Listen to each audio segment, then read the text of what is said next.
और परिवार की मांग ये है कि भाई पूरन कुमार जी को हमेशा तकलीफ देने का प्रयत्न होता था। ये शेड्यूल कास्ट के है और शेड्यूल कास्ट जो ऑफिसर ऐसे होते वैसे होते हैं, इसी तरह के आरोप लगाने का काम होता था।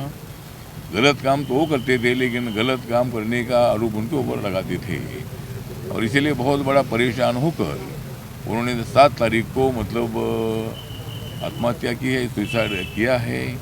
और एक हमारा दलित कम्युनिटी का जो ऑफिसर है, ये ऑफिसर ने मतलब बहुत ही संघर्ष करके वो आईपीएस हुआ था, लेकिन उनको मतलब इतनी तकलीफ हुई कि इतना बड़ा ऑफिसर जो है वो आत्महत्या करने तक आता है। इसका मतलब उनको बहुत बड़ी तकलीफ थी।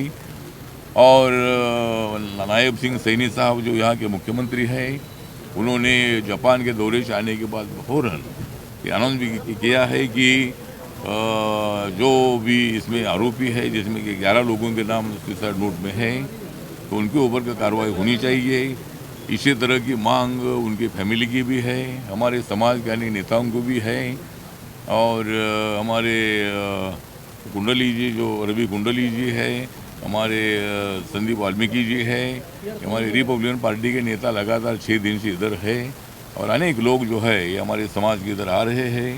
और इस फैमिली को हम भी आपके साथ है बता रहे हैं। घटना तो घटी है और ऐसा नहीं होना चाहिए था, लेकिन इतनी तकलीफ उनको हुई कि उन्होंने आत्महत्या करने तक उन्होंने स्टेप उठाया है।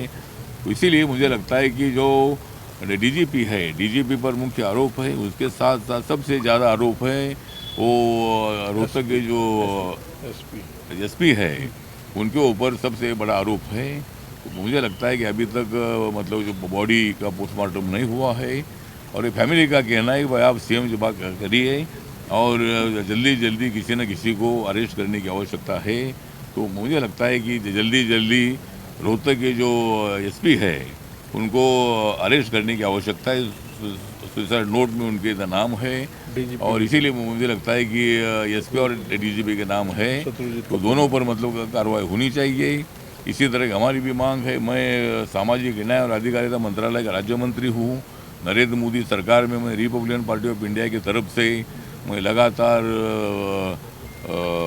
मैं 9.5 साल से उनके मंत्रिमंडल में हूँ और मतलब as a Republican Party of India के अध्यक्ष के नाते और एक सामाजिक न्याय और अधिकारिता मंत्रालय के राज्य मंत्री के नाते भी, और मैं शेड्यूल कास्ट से आता हूँ, इसीलिए भी आज मैं इधर आया हूँ। और पूरी देश भर की जो शेड्यूल कास्ट कम्युनिटी है, एक कम्युनिटी इसके संबंध में दुख व्यक्त करती है और अनेक जगह पर पूरे देश भर में इसका निषेध भी हुआ है। महाराष्ट्र में भी अनेक संगठनों ने मतलब इस घटना का निषेध किया है।